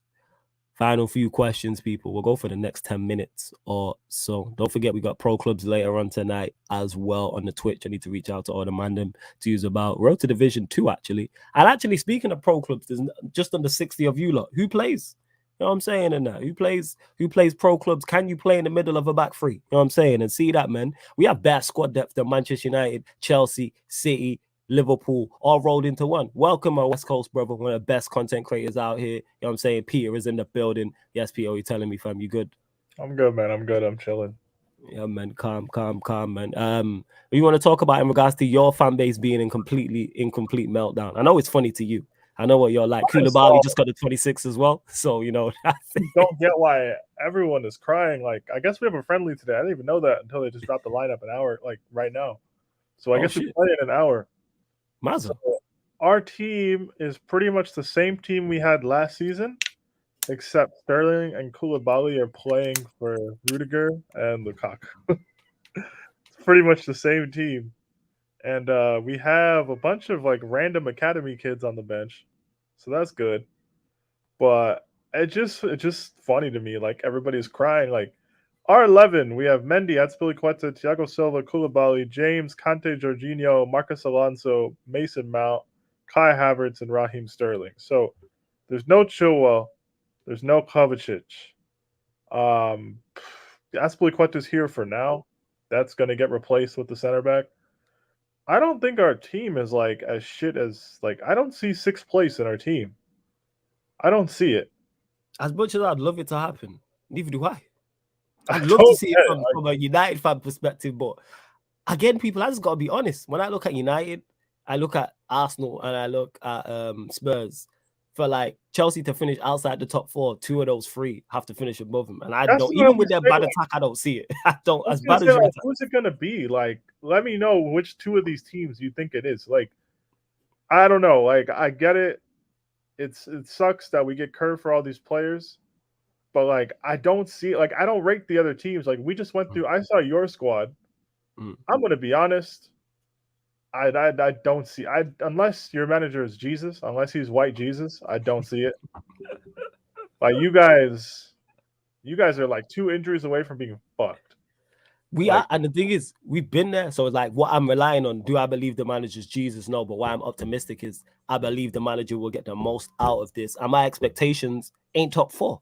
I've said this before. I'll say this again. Yes, you need luck to go your way in terms of form and injuries and things of that nature. Europa League, and I keep saying this, to me, United's Europa League is our Premier League season. Oh, the Europa League is winnable. But what I'm saying is that's the number 1 priority. This is just me. Like I'm approaching looking at the Europa League, not like it's a secondary competition or like it's the second tier European competition. I'm looking at that like, yo, this is our primary focus. I just seen his name. This guy's an idiot. Like that's my thing is that's the primary focus. Surfer, do we have a match tomorrow, or why are people saying that in the comments? Apparently, there's an behind the closed doors one tomorrow. So whoever's not going to play today is going to play tomorrow. Because they like kind of like split the squad, and I'm just like, what the heck? Yeah. So the players who aren't playing today, like a Broha or something like that, will play. Yeah, people are like, where's Chilwell? Where's Kovacic? I'm like, I don't know. But we'll play tomorrow. Yeah. All right, whatever. Yeah, everybody's like panicking, like I don't think our team is amazing, but like, guys, we're not gonna win the Prem, so like, let that dream go, let it go. It'll be all right. Like our team is not like 6th place. I just don't see it. It's not. I don't. The whole thing. I'm not saying anything. I'm letting everyone write us off because I'm coming back to dance on your social media graves at the end of the season. Do you know what I mean? If we add an actual center back to play right center back, and if we add another attacking player, like I don't know, we're cooking something. Let me just say something. When we get a sporting director in, competent one, the transfer window, next 2 transfer windows won't be chaotic as it is now. It will be in silence because that sporting director will be running the transfers. He'll just be asking for funds, and that's it. It will be silent like it has been before. And you know what? You can say rejection or whatever. It sounds like this Koundé deal, Tuchel didn't want him. As I've been saying to people the last 2 days, Tuchel didn't want him. Do you know what I mean? It's like the chaotic bit was whoever still went in and bidded for him and then didn't. Sounds like there's miscommunication, which is a bad thing. Mm-hmm. That's the bad thing. There's some type of miscommunication between the manager and Bowley at the moment when it comes to some of the transfers. So we've got Kepa probably, Chalobah, Ampadu, Colwill, Malangstar, Hudson-Odoi. Apparently we have a game tomorrow. So like I just think it's weird. I was like, why is there only 5 people on the bench? Yeah, because go on, Surfer. Sorry. Go on. No, it's like I said, they're having an indoor or behind the closed door one tomorrow against some Italian side or something like that. So is the Community Shield today or is it tomorrow? It's tomorrow. Okay, They moved okay. it to Saturday because the final for the women's Euro is on Sunday. Okay, that's And how nobody cares about no the Community Shield. Nobody They cares about usually, that. they usually do the Shield at Wembley. They had to move it to Villa Park. People are like, why can't they do it at Wembley? That Like, game is the same significance as that Arsenal game last week where they won the Florida Cup. It's the same thing. It's just, it is, right? It's like if they were up to me, like if your they were up to me, Bangkok the one Shield from would be a against problem. Liverpool. Actually, that's probably more prestigious, the Bangkok Cup. That you won against Liverpool than the Community Shield. Yeah, definitely is. Hey, we ain't got a trophy in time. That's what it is. I But don't respect a trophy that's flat. In Do you know what I mean? 2012, I need a cup. in 2012, we had to play the Shield at Villa Park against City because the Olympic tournament was going on or some shit. all right. Yeah. Here to add his great input as well. What are you saying, Timo? It's King Power Stadium, not Villa Park. By the way. Okay, who gives a fuck? You're not going. Oh, it's Jess's side's in it. Shout out Jess. You know what I'm saying? Jess isn't Shout going out either. Jess. Shout gives out a Jess though. But yeah, Anyways, but it's probably just- why. Yeah, go on, Peter. Go on. I just don't get it. Like, I understand, like, people want to see shiny new toys as players. Mhm. But, like, I'm looking at our 11. Yeah, you would have Kovacic in there, probably. Yeah, you'd probably have Wait, Chilwell. lineup is out. Alonso. Yes. You have the Fist Stand app. You should have the lineup on your phone. You have social media. Yes. Yes, I'm aware. I'm aware that I haven't checked. Oh, you I know. don't know. I don't That's know good. if he's aware. You know, I legit I don't don't know. know you are. That's good. Nah, so I'm looking at our team and, like, it's not that shit. Am I missing something, or, like, it's not that shit? No, it's so Wow, amazing. So for reaction. Well, this will be our ideal lineup for the next week game, isn't it? Like, If we can't sign any more players, yeah, it probably would be. Yeah. And again, I think you lot are in the same bar as us. The reason why I'm so calm with like the United window is multiple reasons. One, we just have a miles better manager than we had last time, so I'm just like over the moon about that. Like, that's really underestimating how much we've improved. Like the levels up, we've literally went from minus -1 million to like 10. You know what I'm saying? And that like people don't realize that is like we're actually on the board. Number two, even if we were to sign all the players people were talking about, like a De Jong, Anthony, or Sesko, to me it don't change the ceiling of where we're going to finish because we still need much more than that, but you can't fix everything in one window. Would it strengthen our chances of winning Europa League? Yes. Was it strengthen our position in a top 4 race? Yes. But I understand what Ten Hag's trying to do in it. Like we just trying to people talking about us running, and it's like, yo, I'm just trying to stand up. That's what I'm saying. That's what I get. I'm just trying to stand up. No, Chelsea these Arsenal fans. Yeah, we can get third, brother. Don't jump a staircase. Climb a stair first. You know what I mean? No. Like, Hold on to the railing. Yeah, Hold on to the railing first and I'm foremost. looking at the Chelsea official account, right? They dropped a picture of Loftus-Cheek, Hudson-Odoi, and Ziyech, right? And then you look at the lineup. Loftus-Cheek and Ziyech are just nowhere on the team. It's just I didn't know we had a friendly tomorrow. I'm like, I'm so confused. Like, did they just take 14 people to Italy? behind closed doors friendly, isn't it? Yeah. Look, And I didn't know about SLM, this before you go, percentage. Peter, one sec. Yo, SLM, no mention of that. We're not talking about the whole Thomas Partey Yeah. Come thing. back, please. We discussed it already. Yes, we are not talking about it. No jokes. Don't mention it. We spoke on it already on the show. We all tweeted about it, I believe, as well. So, yes, we are not talking about it. We all know what that is in it. People who partake in that behavior, scumbags. Go on. Real quick on the Shield. The last two winners of the Community Shield finished in 8th. Like, who knows? Wait, Yeah. who won the last two? Wait, Arsenal won the last two Community Arsenal Shields. 2 years ago and Leicester last year. Who I didn't know cares? that.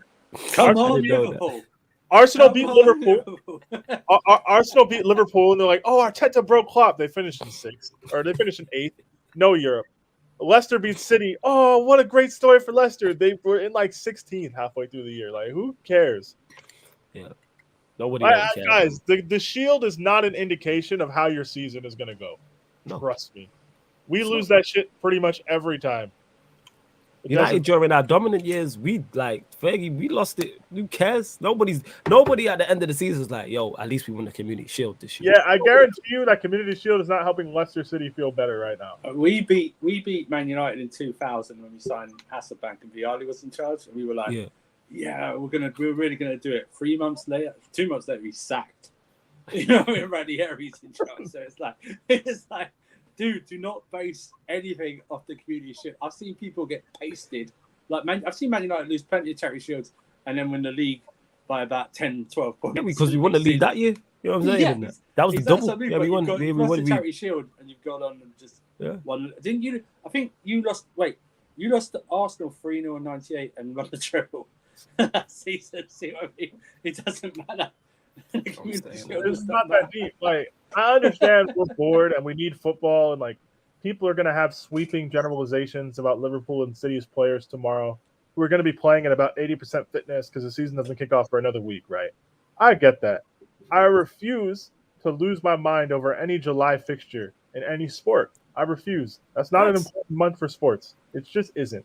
I'm sorry. City have played two games in preseason, and I think they're doing the same as us. Like, I think they're playing tomorrow, and then they're having like a behind closed doors thing, like a day or 2 days later. So they've only played two preseason games. So yeah, I don't get it, man. Like, I know we're bored.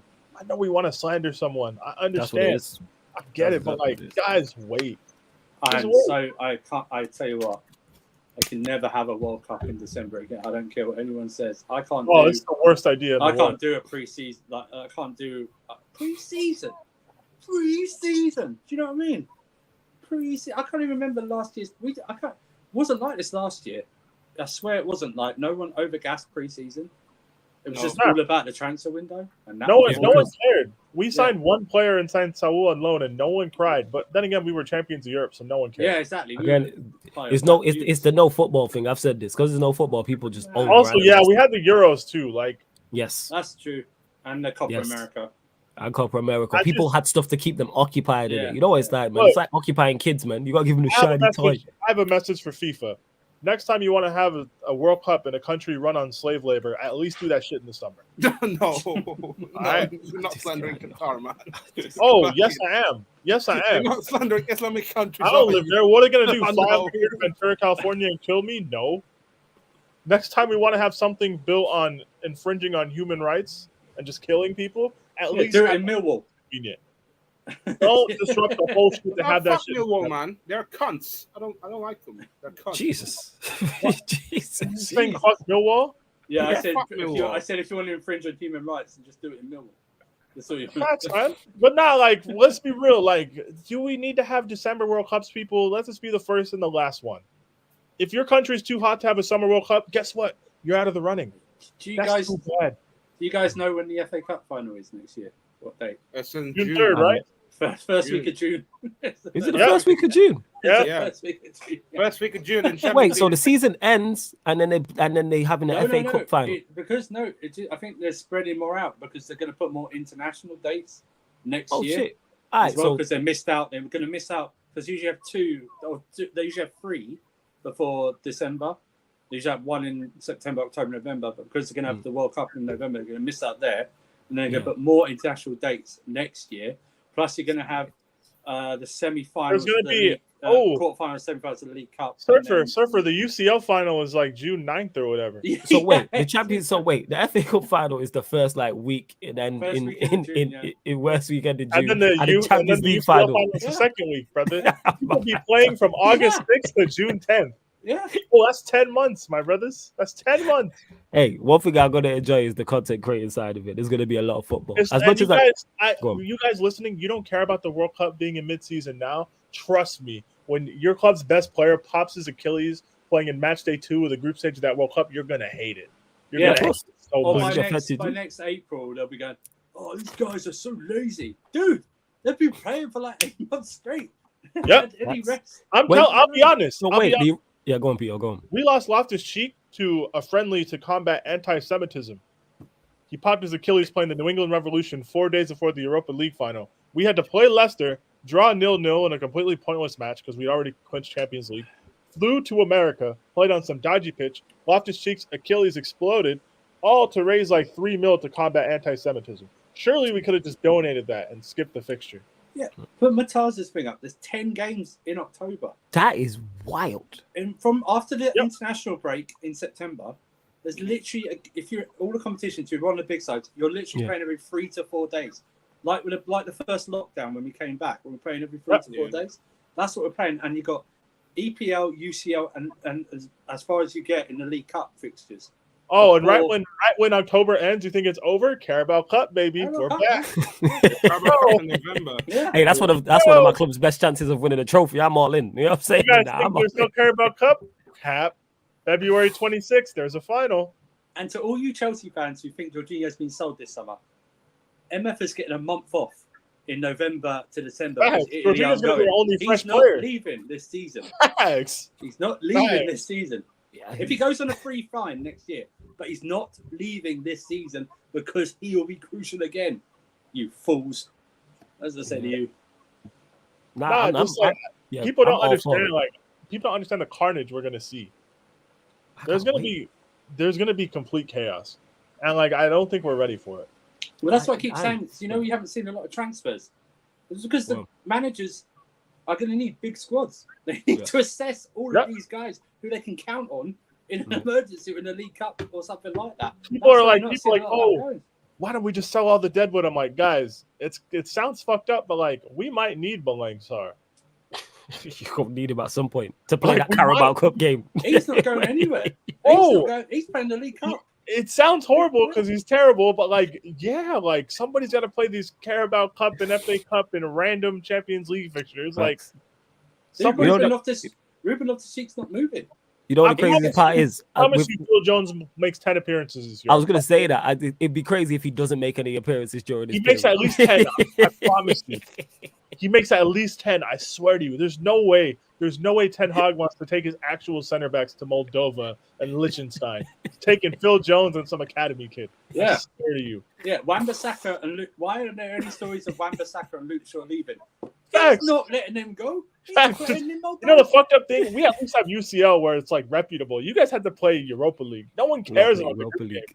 No one cares. Serious, yo. It's just me and a couple others. That's it. I'm involved in it. I'm treating the Europa League like I guarantee the players are like, fuck, where are we going on Thursday? Europa League is like champs in it. You're gonna see me jumping up and down on watch-alongs and that during the Europa League. Not even so much the Premier League. The Europa League though, I'm fully invested. If we go out of that or some bullshit happens, I'm legit. That might be the time I get clipped for running. Hey, Flawless, you think it's bad? Imagine you don't win the Europa League group. You know what happens? 2 more knockout round fixtures. Oh yeah. Yeah. Oh no, isn't that also if you finish second? Isn't it? If you finish second, you're going the round of 30. You better finish top. Better win that. Yeah. A late goal to finish second in the group. Welcome to the round of 32 in January. If they lose the playoff, they go into the conference, right? Yeah. Yeah. I think it's come out. I don't know if you lose the playoff, do you go into the conference, or if you finish third in Europa League, you go into conference playoff? Barcelona, did they beat Napoli, right? Did Napoli go out? I think they went out. So pretty much flawless. If you don't win the group, you got to play 2 extra games. If you finish third, you got to go to the Conference League playoffs. Jesus, you either need to win it or just finish 4th and just crash out. Hey, you crazy? I'd take the Conference League right now. You crazy? They better not finish more than that. You want to see some 4:30 p.m. UK time Thursday kickoffs, baby? I will celebrate that Conference League. If I was I will celebrate that. Let's go. Yo, seriously, we ain't won a trophy in 6 years. Give me the Conference League. When everyone at the back end of last season was like, I'd rather finish 8. Hey, Ronaldo start batting. Yeah. Go win that. Go win that. Are you surprised? His screensaver's the Bangkok Cup. You know what I mean? On the phone. You know what I mean? You better celebrate that. I heard we won a trophy. I was like, what's this? I was like, all right, let's go, man. Start as you mean to go on, man. 1 game, 1 trophy. Let's go, Ten Hag. I'm with you, yo. I'm backing the manager. In the manager I trust. You know what I'm saying? I'm fully involved. But that could be 15 games in Europe, 38 in the league, 6 in each domestic cup. That's 65. All right, basically, World Cup in the middle.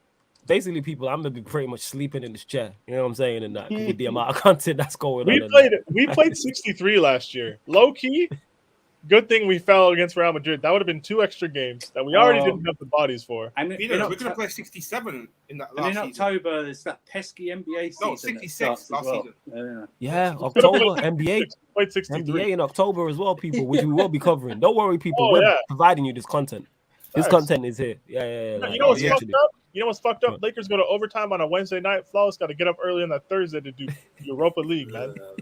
I'm just saying, What it you is. guys. I'm just saying we should order a big batch of vitamin D tablets. I was We're keep not- Hey, myself fuck vitamin quiet. D tablets. You know Just what I mean? I was cocaine, keep man. myself Cocaine, quiet, fuck it. and then you mentioning the Lakers. What is wrong with you people? Hey, shut up! You have Draymond in a Lakers uniform. Why Yeah, are you serious. mentioning the Lakers? What are you talking about? absolute And we monsters. mentioned, and Timo, we mentioned the Lakers in a good thing. Like we're going to be watching them on the channel, Twitch Yeah, people, you're NBA I'm aware of content. that. Thank you very much. Yes, You're 100%. just being sensitive, Mister. Bring Draymond to the Lakers, but we somehow can't mention the Lakers. All right, Yeah, serious. This guy is ridiculous. unbelievable. But yeah, so people, as I've because I've legit been looking forward to it, but I didn't realize until we was doing the show and like Surfer and Peter was in the comments and they're now on the show talking about how many games are in these months, like 10. Oh, What is it, like 10 games You know what? in 30 days or something like that? Oh, Yeah, crazy! Let me just look it up. That's wild. I'm saying that's wild. 10 league games. Yep. That's nuts. Make sure you get the likes up as well, people. There's over 50 of you lot still locked in. Get the likes up on the video. Subscribe to the channel Sarcasm City TV before we close out the show, people. Before we close out. Dude, you know what's TV fucked up show. about the European games? Go on. You don't even have a week in between anymore.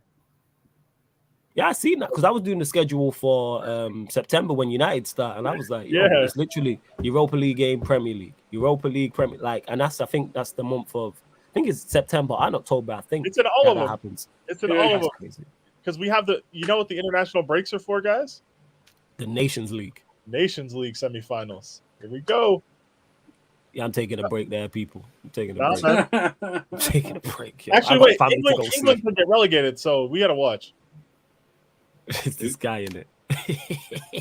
we will. That being said, the Nation League's watch-alongs did well actually. People they were popular. People enjoyed them. So it's like, yeah, Did we we probably talk- will. Oh yeah, we man. talk about Why not any in football on England those versus streams? Germany? I'm here for that. Yeah, because Oh, he was Surfer. clowning Timo Surfer. Werner. Yeah. Surfer. I remember the Germany, France one, I think, or Italy or something. Oh no, We England. did, They we did took England somebody and then Oh that's no way somebody they else. did this. You guys, you know how they used to give you like 3 weeks in between round of 16 ties? Yeah. They took that shit out. Is that, I think. is it Actually, no, two? I don't think they did. Never mind. I think that's still there for whatever reason. But yeah, the semifinals are May 9th, the 10th, the 16th, and the 17th. The final is June 10th in Istanbul. I remember when seasons used to finish in early May. Yeah, I remember that too. You know, Hey, we won the Champions League on the 19th of May once upon a time. I know. This yeah. one is We June won the 10th. Champions League on the 29th of So May. the Champions League, you said the finals like the second week in June, which means the Yeah, Europa June League will be 10th. that week as well, innit? June 10th The is Europa League inclusive final club will be that week. football. Yeah, it'd be like a Wednesday or something. Yeah, man. Istanbul, innit? Istanbul. You're Let's right, go. man. Yo, whatever like supplements you lot have in the chat in regards to like recommendations, let us know. You know what I'm saying? Because this is You gonna be a better long like, season. follow, subscribe, and join. That's what you better do. Please You know support what I mean? people. That's all we ask you to do. Hit the like button Guys- during this because we're here. Hit Guys, the I'm like not button. gonna lie. I'm not gonna So- lie. I'm gonna load manage at least 4 or 5 times this Yeah, season. fam, it's I'm right. I've Many done that. vacations. I'm not watching the Lakers. Yeah, but- Yeah. Also, Surfer will not be on the Yes. basketball streams involving the Not Los on the Angeles. West Coast. Not on the West Coast. Yeah, Yeah. Nah, you Maybe man load an that. East Coast. Maybe Yeah, an it's East only Coast, right yeah. you man load manage because we have a big enough squad and depth. Yeah. You know what I'm saying? We have a But quality I'm just squad saying, and we have a if quality we- squad and Ryan. in it, so you know what I'm Pelicans. saying? We good. You Pelicans. know what I'm saying? And I- Ryan's if the I- weak link. If I call in like in Seattle or something, just mind your business. It is what it is, man. Yeah, cool, man. You know what I'm saying? It's cool. We will. Don't worry about it, man. Like I say, so load management will be happening, but you will see Peter here, Surfer. Timo actually does pull his weight in the NBA watch-alongs in his defense. So Oh we've yeah, got a big he's the squad. Iron Man. He's Iron Man. Yeah. He's No, I he's give like- him his due.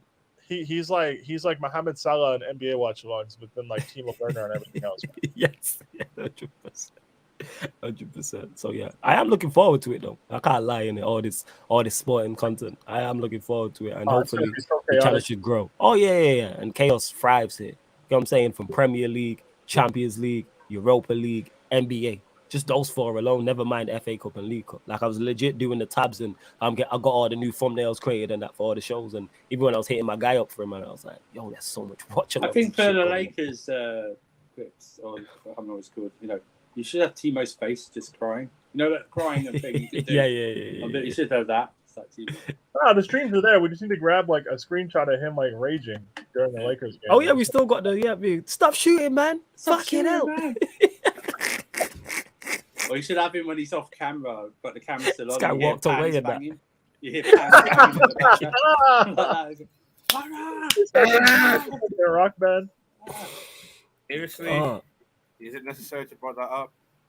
Yes, it is necessary. It's on streams. Yes, it is very necessary. It's a part of here talking about content creating and sport, and that was a part of what happened last season. I mean, Timo, is it necessary that you have a Draymond Abbey? Like, are we really going up with necessary? Facts. Exactly. Should have an Abbey like that. Warriors, you better give him the max contract or let him play with LeBron. This guy wants Draymond, Kyrie, and KD all at the Lakers, you know. Timo, why are you assuming this hypothetical Draymond LeBron link up would be on the Lakers? Because it's all vibes, man, and I want to win that KD championship. All right, Timo, what if LeBron just goes to Golden State? I'll be gutted, man. I'll be sad, innit? Yeah, but can I just ask, why would you think it would, even if he joins Lakers, why you think it would be good? In terms of playing. Why are we assuming this is going to happen in LA? Like, he could just I told you it's going to be a vibes next season. I don't number presume, 18. Why do you presume it's going to be good? Final number 18, yeah? Is that how many? Is number 18? That's the amount of games the Lakers would have won by March, innit? You know what I'm saying? You can have Kyrie going to the Lakers win total like Christmas. KD going to the Boston Celtics. Then we can have the Lakers win total like Christmas. Nah, it's Russell Westbrook's shooting percentage. You know what I'm saying? That. That's turnovers per game average. Timo, what if LeBron just goes to Golden State and that's where they link up? So then it would be LeBron in a Warriors jersey. Can I just tell you, I would love that. I would love that if he does that. Celtics might get number 18 than us then. Do you know what? He'd be a boss and so shameless to do that, just to sit on the bench and play load minutes to win like 2 more rings. To say he's won 6. I wouldn't at this point, dude. I wouldn't be surprised. No, I'd love it. It'd be such a boss move just to say, yeah, fuck it. So what? LeBron seems like smart to play with Steph. I wouldn't be surprised, dude. I wouldn't rule it out. I'd love it. And then he over celebrates like that. Oh, like he actually did something to win these rings instead of playing 14. It says, you know what? I equaled your GOAT. I've got 6 rings. Imagine he did that. That would be outrageous. And yeah, Jez, you're right. This guy is just vibes, no logic. That is Timo. Big up to Forum as well, who says Man United finished 3rd only if they signed Sesko, De Jong, 1 right wing back, one right winger, otherwise 6 again. No, even if we signed those 3 players, we wouldn't finish 3rd. Apart from Bainsy, because he's just weird and knows these players. What's the percentage of Man United fans that knew who Sesko was before last Thursday? Yeah, I only knew when Bainsy told me. Exactly. That's how I know. Exactly. You only remember because Bainsy told you on a stream. Yeah, Bainsy told me. I'd never heard. I said it on that clip I posted out. I said I've never heard of him. But it goes back to my point when people say, "Oh, the striker market's bad." No, the obvious striker market's bad. Because if Statman BAINS can identify a striker that fits Manchester United, how come Manchester United can't identify strikers that fit Manchester United? There's strikers out there. I keep saying this. Just do your research on FIFA, innit? Dude, that's how I found out about Sangara, innit? We got linked with Sangara, and I was like, wait, is that the same guy I scouted and looked for on FIFA? So if I can do it on FIFA from home, Manchester United can do that with all the resources they have. They have millions of pounds worth of equipment and resources to do these things. So they can. But for him, I think we'll probably finish 5th. But again, like I stated on the stream already, and I've stated before many times, Man United's Q&As, etc. Europa League is what we should target. It is. Yeah, but I would like, with the Sesko one, I just like what I hear about him. I like the profile. Why not? That's all it is. I've said this. Bring me P&P. I've said this, man. Bring me some P&P ballers. That's what I'm on. I'm not baiting anyone like, oh, he's not going to be good.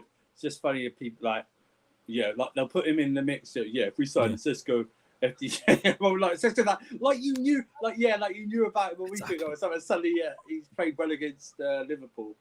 I'm just here legit, just going off like what I've heard, what I've seen in terms of the profile of the player, and that's it. I'm trusting the manager because I believe in the manager. But that's legit as far as it goes. I'm not going to say, he's going to be the player to take us from here to here. No, I ain't going to say that. It's like now with the Fofana link to us. Oh, he's great. Yeah, he's one of the best. You people weren't talking about him a week ago as one of the options. Don't even try it. You never said Fofana this summer. Look, try it. I'll take Wesley Fofana. Yeah, I'll take him. That's going to cost an egregious amount of cash. It's not my money, so whatever. You're paying for the potential in the contract. He's black, so I take it. But 3, he's like our 3rd or 4th choice, guys. At a 3rd or 4th, look, if my option to watch Azpilicueta run out of gas or Wesley Fofana, I'll take Wesley Fofana. But I'm not going to sit here and be like, oh, we're definitely winning the league with this. Nah. That'd be Like, maybe. We need to do a stream on the transfer window night. Do you know what I mean? We need to like. We've said it. Oh, You the came up with an idea. We'll do it. Yeah, We'll do a deadline day stream. You said it. Yeah. So 100%. people. Do you want to do one just before it ends or after, or both? You want it to carry over? Maybe do the last hour or something. Okay, because then it's August. You can recap. We can recap all the deals that I've gone through and all the rumors about. Oh yeah, I just saw Ronaldinho in a cab outside of Portsmouth. You know those ones. You know. Oh yeah. Because it's August the 31st, correct? Yeah, it's true, right? Oh yeah, I just saw Ronaldinho getting a cab outside of Anfield. Yeah. Yep. Not knowing that the medicals don't take place at Anfield, they take place at Melwood. You know, stuff like that. You know, I just seen Ronaldo walk into Cobham.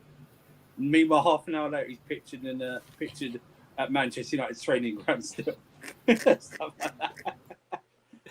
Yeah, because it's August. It's August the 31st. So September 1st, I think. Yeah. Is it August the 31st? Is that the? No, that's I think it's September 1st. Isn't August September the 1st? Yeah, August September 1st. The 31st is what, a Thursday? The I think September the 1st. I'll tell you now. If you Google it, it will say I've got it here right September now. 1st. Nah, it's August 31st is a Wednesday. Oh, is it? Okay. It's a Wednesday. Because I've got the schedule here for August and September in it. So it's like, yeah. August 31st. Yeah. Who will Frankie de Jong sign for? And will he leave? It's like, he's not going anywhere, mate. He's owed money. Yeah. So mad.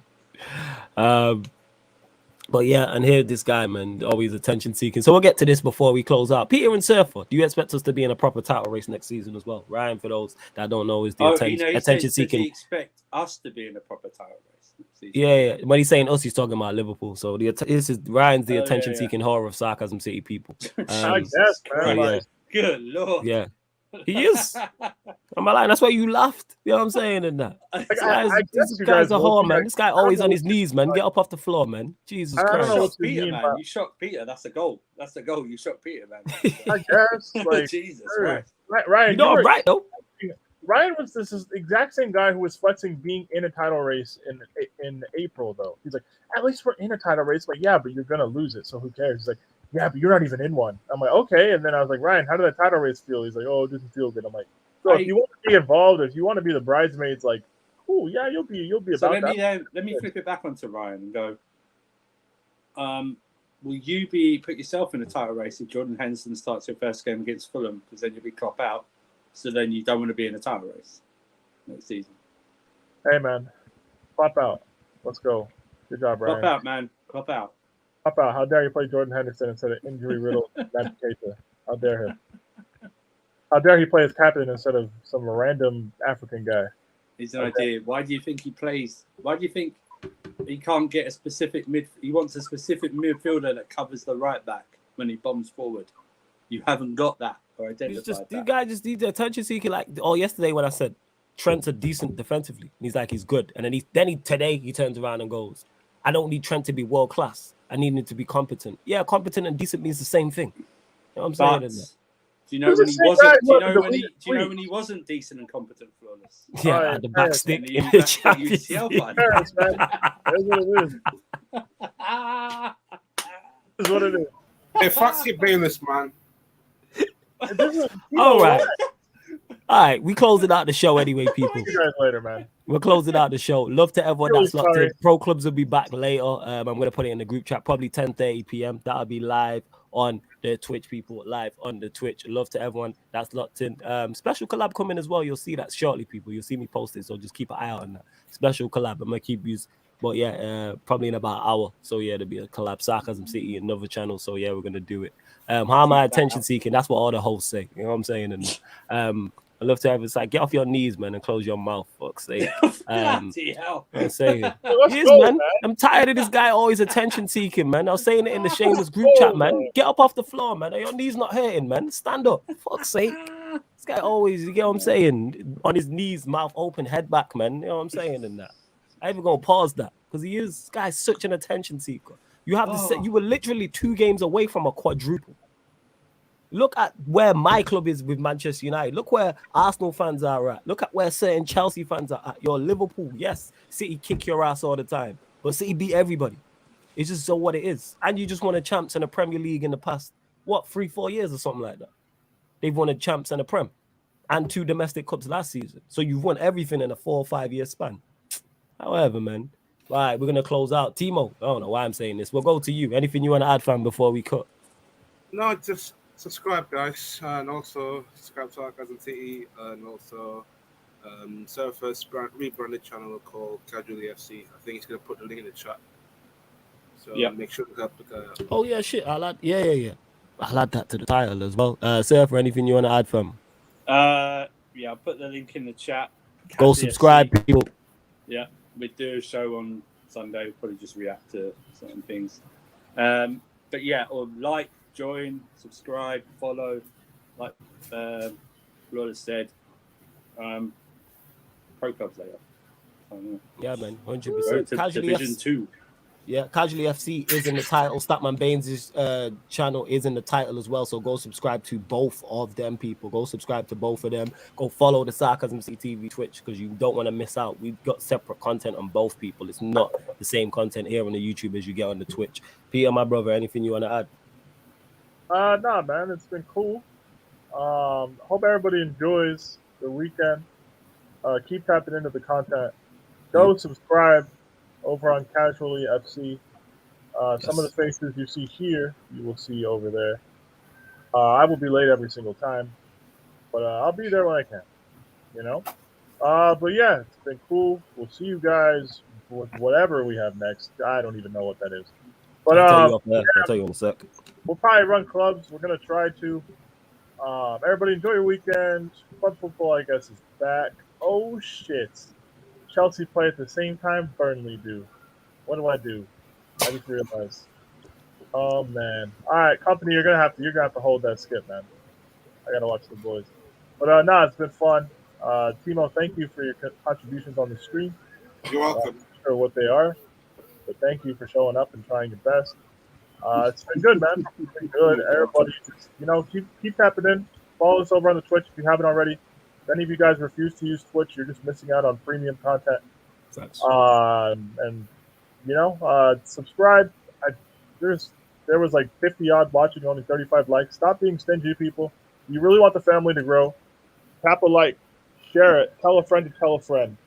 Help us get the word out, guys, because YouTube pushes content with how often and how much it's engaged with, right? So if you guys like the content, you sit there and you watch us, we appreciate that. But leave a like. If you want to leave a comment after the fact and fill up the comment section, leave that too. Help us grow, guys.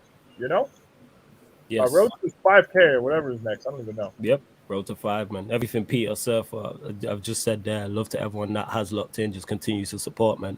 Much appreciated. And this has been the Stats, Facts, and Vibes podcast on the Sarcasm City TV YouTube. And we'll be back on Baines. Me and Baines will be back on this channel Monday. Big up for tuning in.